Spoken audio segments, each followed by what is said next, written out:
Bonjour à tous, ravi de vous retrouver pour ce Morning Echo du mardi 18 février 2020. La photo du jour, eh bien, ce sont les taxis à l'aéroport de Hong Kong qui attendent désespérément des clients. Le trafic a largement diminué dans un contexte où, eh bien, on commence à avoir des effets concrets du coronavirus, outre le fait que malheureusement il y ait 1868 décès à déplorer et puis 72 000 cas donc déclarés. Eh bien, c'est Apple hier soir qui a fait état du double effet d'être en Chine.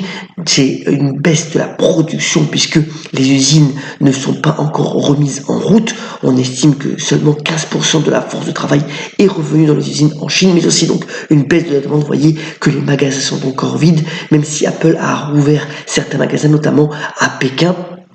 Et les effets sur les marchés devraient sortir. Vous voyez que on a les futurs qui sont en baisse alors que nous étions quand même sur des niveaux de valorisation, notamment pour le Nasdaq avant la fermeture d'hier. Le marché américain était fermé hier, des niveaux assez élevés, les plus élevés depuis une décennie.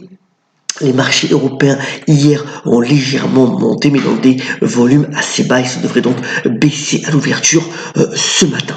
Donc voilà les effets de cette annonce d'Apple, avec aussi une chose intéressante, un très bon article donc dans le Figaro ce matin démontrant eh bien le poids de la finance de plus en plus significatif dans l'économie. Alors pas mal d'infographiques qui ont été reprises donc par le quotidien français sur le poids et le fait que eh bien la finance puisse être un éventuel accélérateur de crise.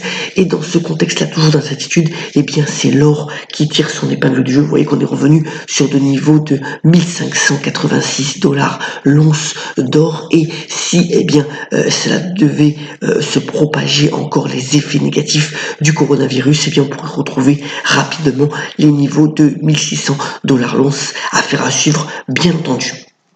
Alors dans ce contexte-là, il y a quand même un facteur de soutien des marchés qui est indéniable, c'est le fait que les dividendes des grandes entreprises et même des entreprises au niveau mondial ont doublé en 10 ans. On est quand même sur un niveau de distribution pour les actionnaires de 1425 milliards de dollars, et même pour 2020, 1480, c'est toujours en hausse. Alors ce sont les valeurs liées, donc les producteurs de pétrole, mais aussi eh bien, les valeurs financières qui distribuent beaucoup de dividendes. Elles sont rattrapées aussi par la valeur technologique. Vous voyez qu'on a Microsoft et Apple qui sont bien placés en termes donc de distribution, et ça reste dans un contexte où le marché obligataire, le marché de la dette est quand même offre des rendements très faibles. Eh bien, un facteur de soutien pour les marchés actions qui est donc indéniable.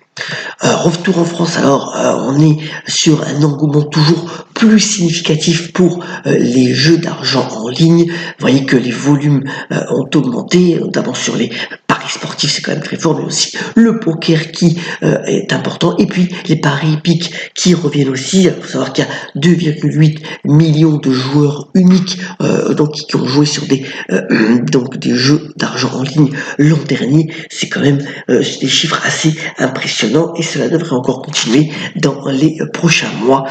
Donc affaire à suivre là aussi. Je vous ai remis le calendrier donc de la semaine. Aujourd'hui, on aura surtout l'indice ZEW en Allemagne au niveau des chiffres macroéconomiques. Alors, il devrait s'inscrire en baisse. C'est un indice qui compile bien un petit peu les perspectives des grands directeurs financiers, notamment en Allemagne.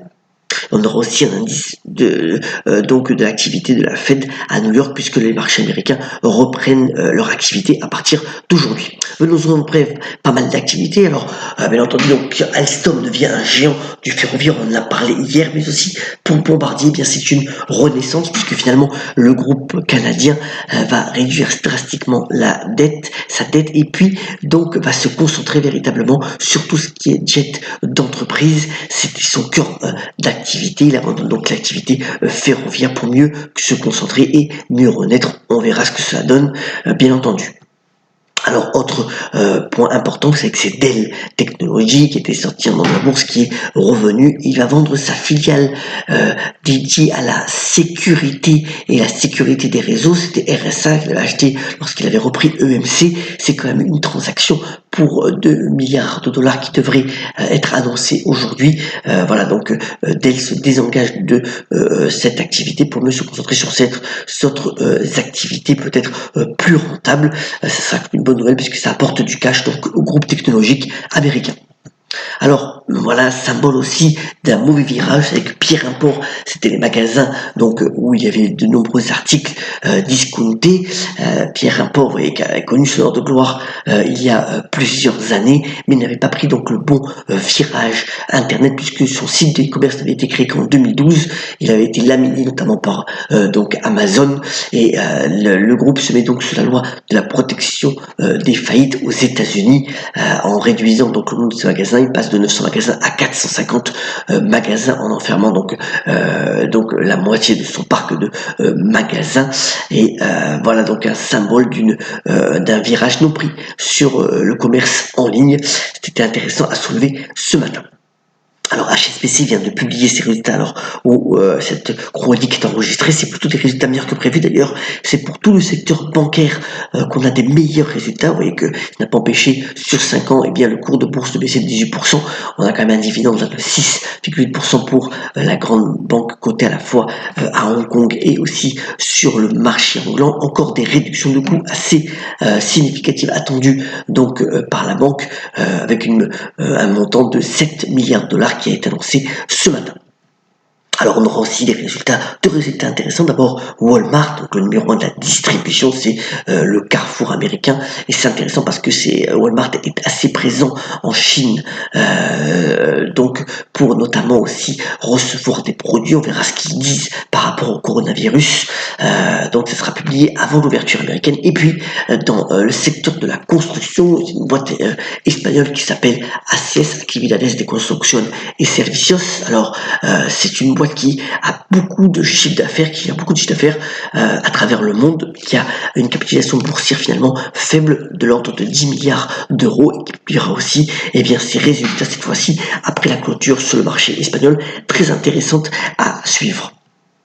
Alors Facebook, hier soir, a publié un livre blanc sur la régulation Internet, assez intéressant, c'est-à-dire savoir comment à la fois on peut éviter tout ce propos raciste et xénophobe et en même temps laisser la liberté de parole. Voilà des idées qui ont été mises en place par l'équipe de Mark Zuckerberg pour pouvoir créer un nouvel Internet mieux régulé, permettant finalement aux plateformes de continuer à vivre et à faire des bénéfices tout en évitant tous les propos qui pourraient amener à ou même les propos politiques un petit peu délicats qui pourraient amener à des excès de comportement. Voilà tout l'enjeu de ce livre blanc publié donc hier soir par Facebook. Jeff Bezos, fort bien entendu de les récents résultats d'Amazon qui ont propulsé l'action au-delà de la valorisation de 1000 milliards de dollars et donc fait de Jeff Bezos de nouveau l'homme le plus riche du monde avec 130 milliards de dollars de richesse. Il va lancer un fonds pour préserver le climat, ça va s'appeler donc Amazon Earth Fund. Il va être doté de 10 milliards de dollars. Alors récemment, Jeff Bezos avait vendu des actions Amazon sur le marché, mais voilà, le but c'est véritablement de s'impliquer dans le changement climatique avec ce fonds doté, en utilisant bien entendu aussi les ressources gouvernementales des différents pays. Et voilà donc une belle initiative mise en place donc par le patron d'Amazon, affaire à suivre bien entendu.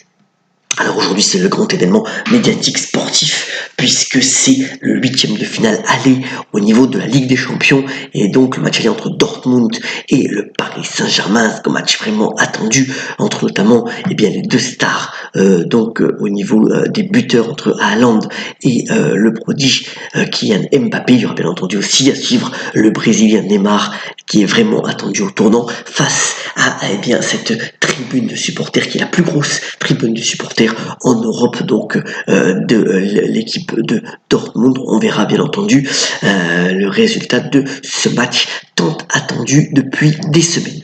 Terminons ce morning call, vous souhaitons bien entendu une très bonne journée par la citation du jour. Elle vient de John Travolta qui a notamment déclaré: en vieillissant, vous devez vous forcer à avoir de nouveaux rêves. Soyons solidaires, ayons la pêche et on se retrouve bien entendu demain pour un nouveau morning call. Très bonne journée à tous et à toutes.